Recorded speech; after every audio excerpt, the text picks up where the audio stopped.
Well, hello there. You're watching OffBeat Business TV or listening to the OffBeat Business Show on the OBBM network. You can find that on Apple, Roku, and Fire TV. I'm here with Clint Fuqua today. Thank you so much for joining me today. Thanks for having me.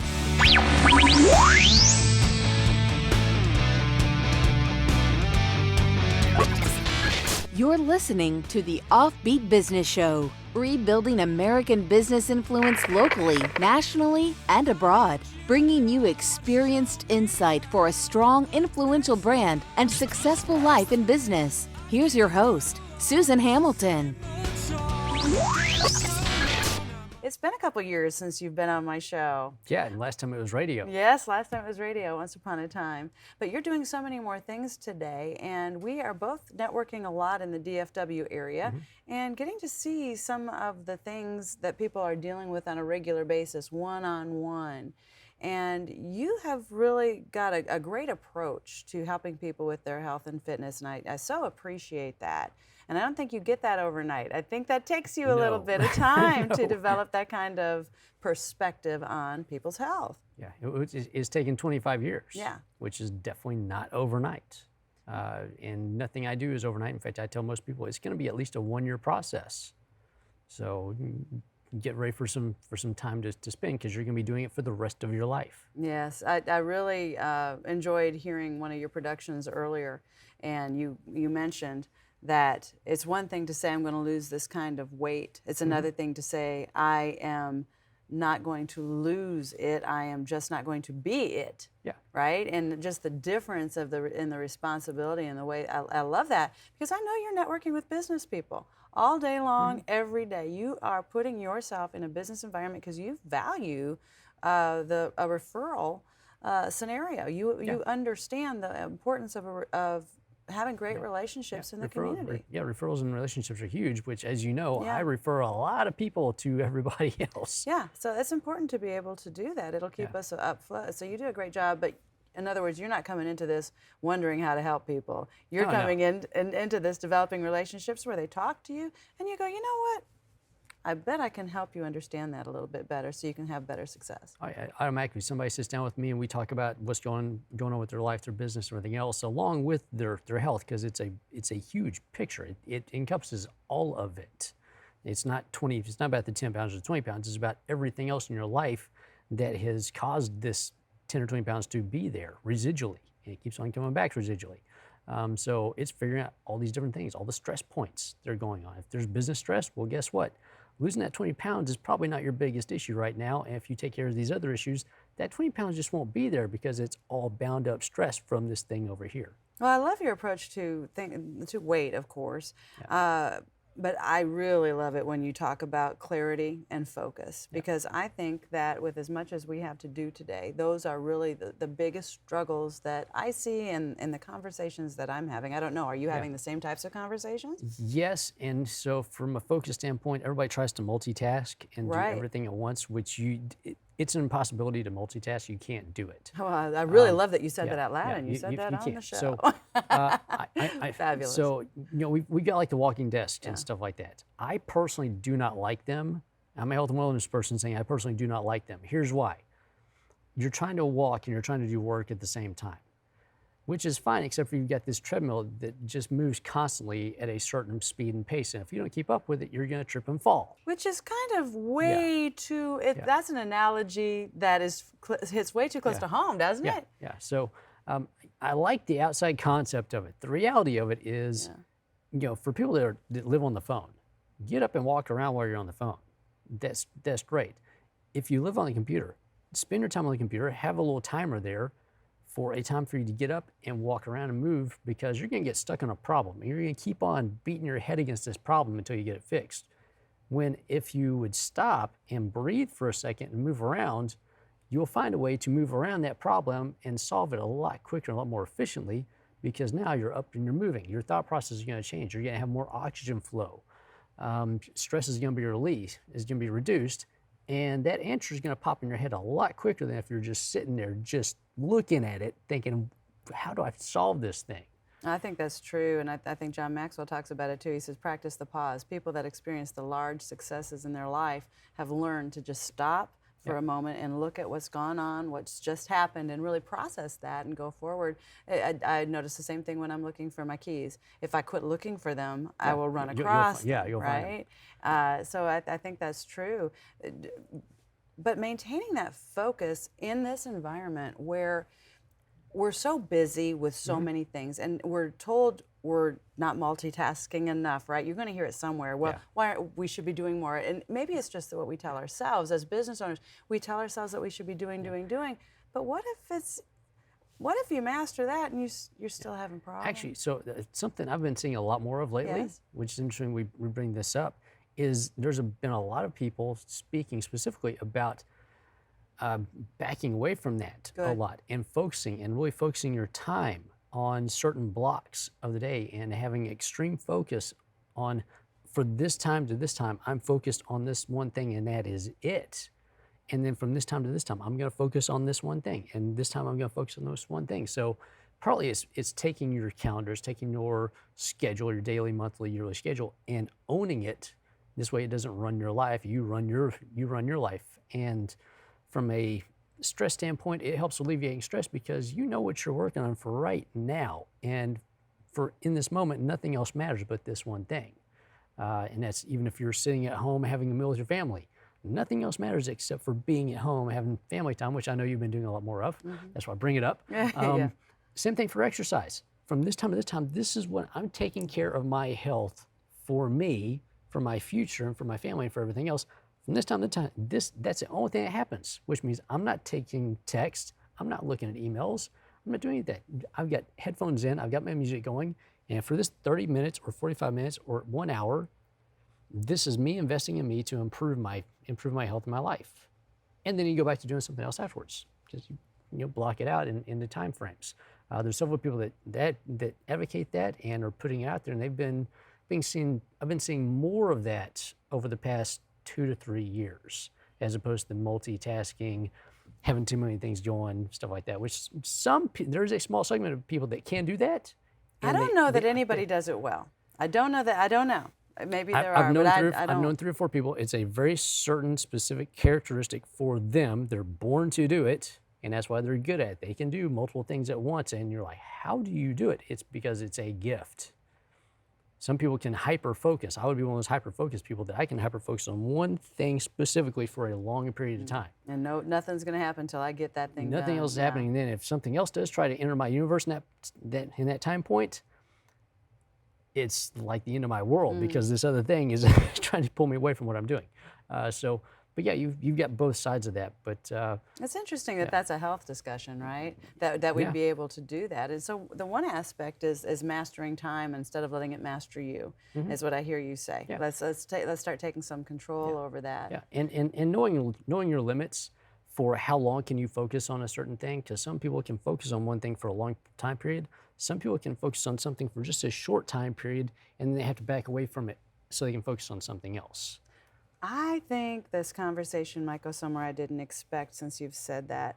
I think it's very true today that we have got a lot of society that's going to be looking to enter the workforce that has an addicted past or a drug use past and a history that has maybe even nothing so negative, but maybe a veteran, right? Somebody who's gone through some trauma.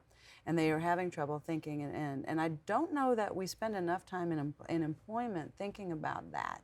And I know with OBBM, that's a big part of who we are, is helping on the employment side of restoring people, getting them ready for the next thing, and that's a key consideration. How do we help them quickly focus? How do we get them to move from one thing to the next very quickly that can really reestablish connections and synapses a lot faster?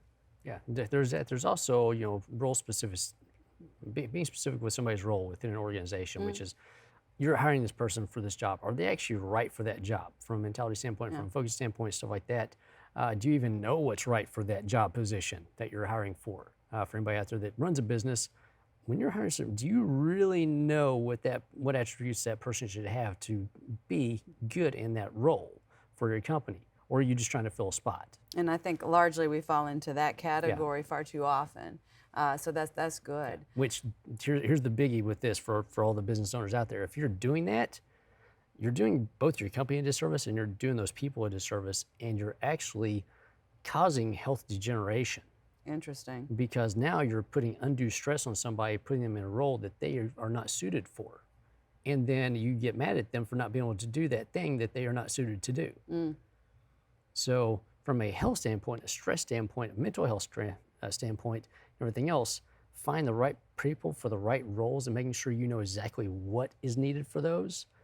It alleviates stress across the entire organization. That's very good. Makes things run so much more efficiently. And if you want to start looking at this from a corporate wellness standpoint, that right there is one of the best corporate wellness strategies you will ever have, because everybody will be happy with what they're doing. They'll be fulfilled with it because they're in the right position, they're in the right role. Expectations can be filled that way, and you're not overstressing somebody because, well, I've got you doing this, when they should be over here in a completely separate role where they'd be far better.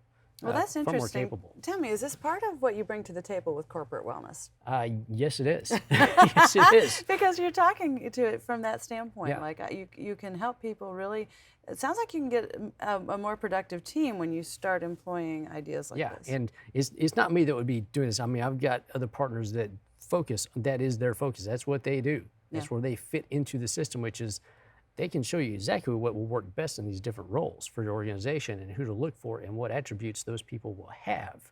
And when we find them, it's like putting the perfect puzzle piece into where it goes, as opposed to saying, well, this piece almost fits, but if we just shave this off, it'd be perfect. Well, yeah, but it doesn't really go there.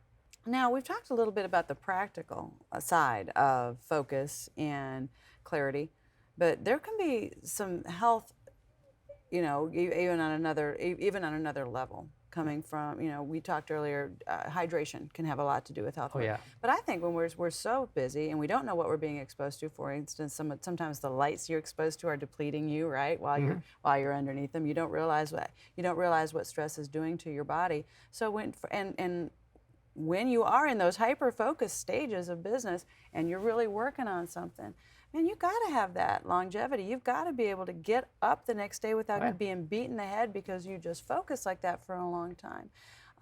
So what are some of the things we can do to take a little better care of our brain from a nutrient standpoint? Well, you mentioned it first, water. Water is a huge one. So we are technically 60 to 65% water, okay? Really more likely 70% if we want to look at optimization of the human body. So because everything flows, everything's fluid, everything is water-based in your system for the most part. And if you start to get even 1% dehydrated, your productivity decreases by 10%. Wow. Right off the bat, if you're even 1% dehydrated. And most people are 15 to 20% dehydrated. So that could really be a reason why we see a little less hyper-focus when it's necessary, right? And well, so one thing, I discussed this with somebody, they thought I was nuts for saying this. Most people, when they're dehydrated, the first thing they do is they start eating. Because your body's really smart, okay? And it says, well, if I'm already dehydrated, I'm already in this lack of energy, I need some quick energy right now. This person's not getting the hint that I'm dehydrated. You saying that years ago had made me pay attention to that. I'm guilty of it for sure. Friends, if you're enjoying this conversation as much as I am, I invite you to come right back after we hear from a few of our sponsors, and we're going to continue to look at what we can do to take better care of ourselves. I'm talking with Clint Fuqua.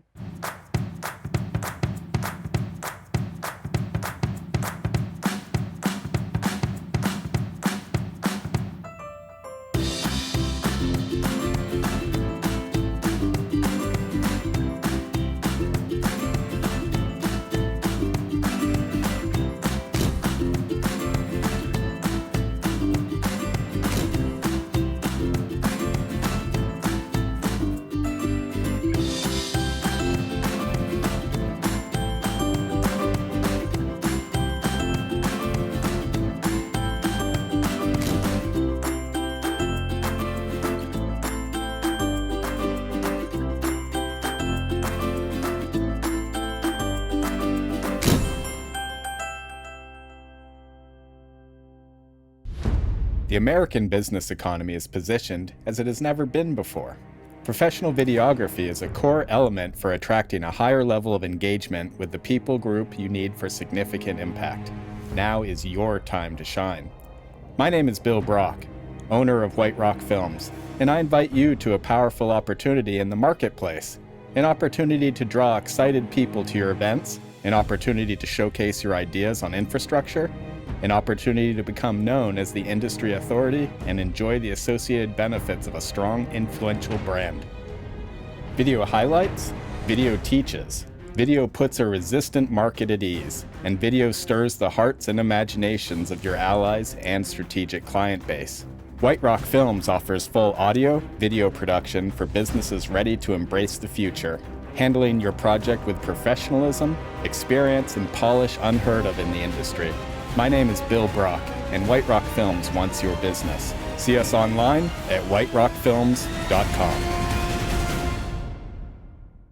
And we're back. You're watching OffBeat Business TV or listening to the OffBeat Business Show on the OBBM network. I'm talking with Clint Fuqua. We are talking about health and focus and clarity and all those things that really maximize what we can get done in a day, right? Yeah, and well, we've already talked about focus. We've talked about sleep and stress is a biggie, and we ended up with hydration, right? And because it's huge. It's one of the easiest, most simple things somebody can do to help improve their health, which is just staying hydrated. Outside of washing your hands, wash your hands, people, please, because that's helped out with disease eradication more than you'll ever know. But just the simple act of hydration, because we've got water here, ample amounts of water, and make sure yours is filtered. This way you get all the junk out of it. But make sure that you have an ample amount of water and electrolytes going into your system to keep your body functioning. Electrolytes specifically because they actually help out with energy conduction. Okay, you have electricity going through your body. You have an electric charge going through you right now. So if you've got water, it can go through there even better. If you've got some electrolytes, well, they light you up, quite literally. These are minerals that light your system up. They actually help out with the conduction of electricity through your entire system, through your cells, through your brain, through your nervous synapses, everything. Okay, because it's all electric. So you have to give your body the ability to actually conduct that efficiently. And like I said, if you don't, then you have a lack of energy, and your body says, "Well, I need some energy. Give me some food." Right. Which will further dehydrate you, because what are you going to do? You're going to grab something sugary, usually, because that's the quick energy source, or the quickest.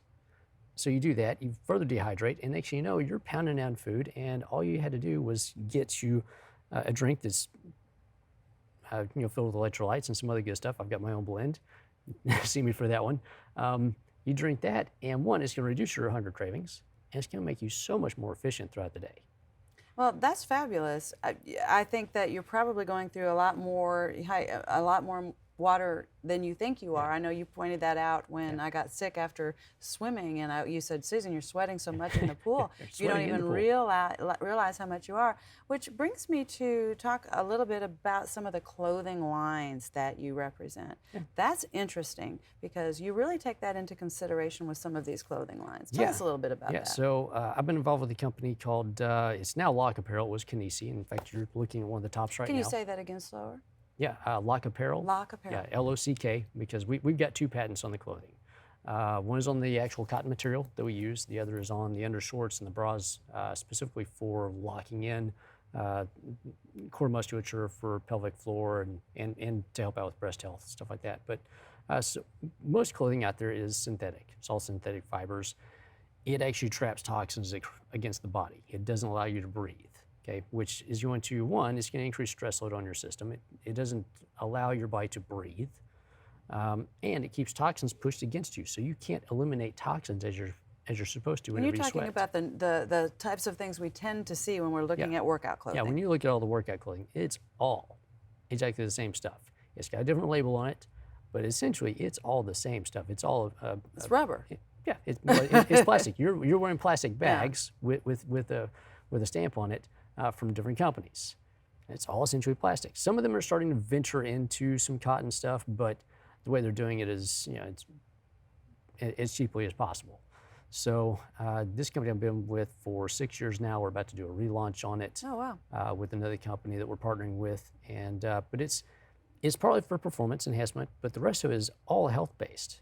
It's to actually help your body breathe and move better. It's to actually help out with toxin elimination, which is what your body does whenever you sweat. Your body's trying to get toxins out and away from you, away from your organs, away from breast tissue and stuff like that. So our materials actually take that and send it out, so it's not stuck next to you. Very, very good. That's not the only thing you've got going on. I No. wanted to make sure we talked about the clothing because I think that's interesting, especially because, as you mentioned, when women have had a breast surgery, you have got there's actually bras that are helpful to hold the body together for healing, right? Ours is one of them now. Yes, yes. Yeah. Talk about that for a minute. So we actually got a patent both on the lock design, which actually helps out with keeping the breasts where they're supposed to be. It doesn't squeeze them and anything else like most sports bras. They either squeeze. And this is they without squeeze too much. surgery or without any medical reason. Just hey, here's a comfortable way to manage all your business. Yeah, it keeps the girls in place, okay? So they're not moving around all over the place. But we do that.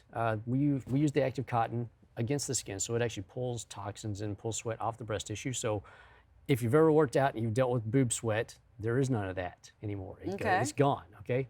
Along with that, we're pulling all the toxins away. So we've got some really cool research that shows pulling toxins out of the breast tissue. So when we start looking at breast cancer rates and stuff like that, Isn't that we fascinating? can reduce it from the standpoint.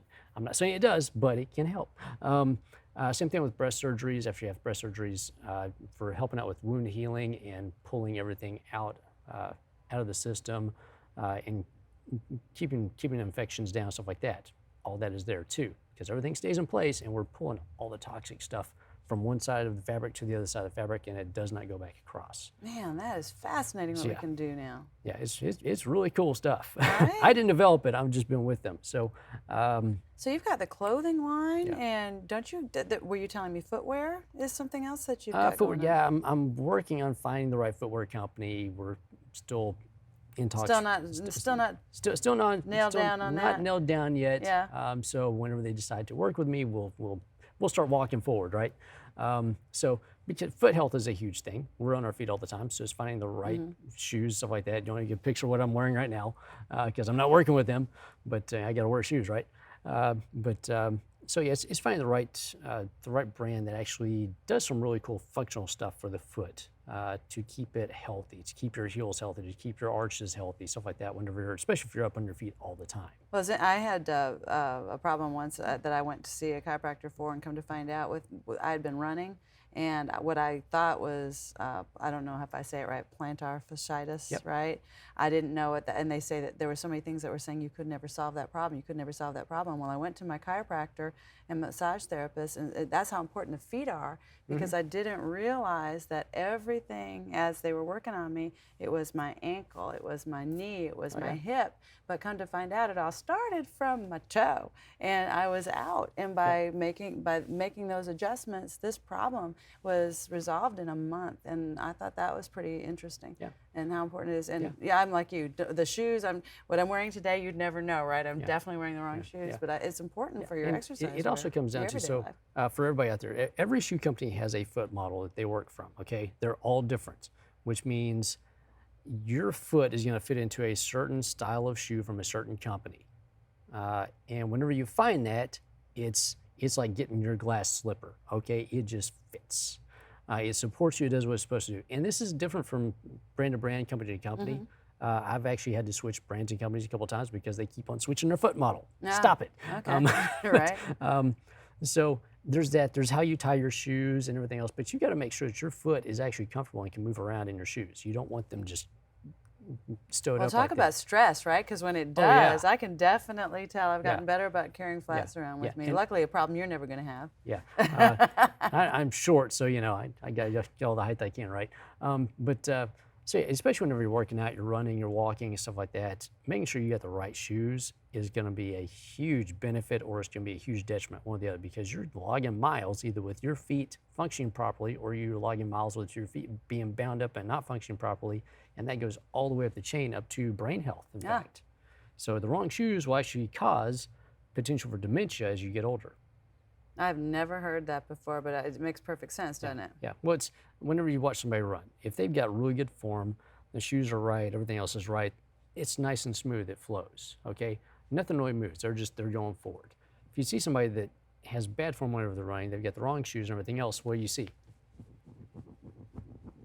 Huh. So you've turned it into a big bobblehead. This is also the same as taking jabs.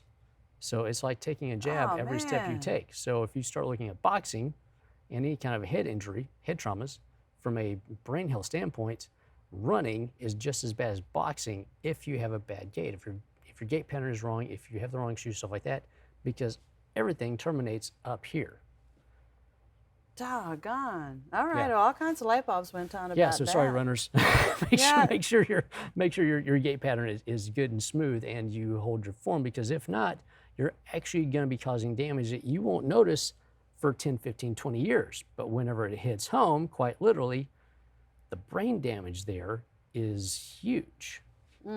Because it's mile after mile after mile after mile. And you wonder how many people that, I mean, surely that there's depression involved with that. There's all, when you look at brain health, there's all kinds of things that are associated with that that we'd love to know how to. Everybody's talking about how can we not have those problems, right? Yeah. So do you think this is one of those topics that you're going to be talking on the new Personal Health Care Yes, it will Reform be. TV? Yes, it will be. Right? You're going to be actually showing us how we can have that better gait, right? How Yep. we can have from a visual standpoint, this is what it looks like to run properly. Yeah, I'm excited about that. Which is different for different people, by the Right. way. No two people are, there are different styles of gait patterns for different styles of running and for different people, whether we're looking at leg length, we're looking at the distance you're covering and all those things. Those all come into play for what type of gait pattern somebody should have. Well, I'm excited about that. Clint, how can our audience get a hold of you when they're going to be wanting to talk with you over here in the DFW area? They're going to want to be talking with you beyond that as Personal Health Care Reform TV, as a guest or sponsor. How do people get a hold of you, Clint? So a couple of ways. ClintFuqua.com, ClintFuqua.com. Now, my website's going to be down for a little bit. Hopefully it'll be back up whenever this goes live. But I'm redoing my entire website, complete top It has to to bottom. happen, right? Total All renovation. the stuff we got to do. We're tearing down the entire thing and building it back up. Okay, so and if that's out, then I'm all over. Just type me in Google, Clint Fuqua. I'll pop up. I'm on every social media network there is really out there. are. Yeah, so I've got a huge, wide digital footprint out there. And we want you to reach him. So know that if you've been driving down the road listening to this on the OBBM Network podcast, don't worry about finding this information. It'll accompany the podcast when you get to the digital space. We're going to have all the links to all his social media spaces, his website, and how to reach him right there. Until next time, you've been watching OffBeat Business TV or listening to the OffBeat Business Show. You've been listening to the OffBeat Business Show. Find our lineup, podcast, magazine, event calendar, and sponsor information, even our membership directory, all available on the OffBeat Business app or at offbeatbusiness.com. Download the OffBeat Business app today.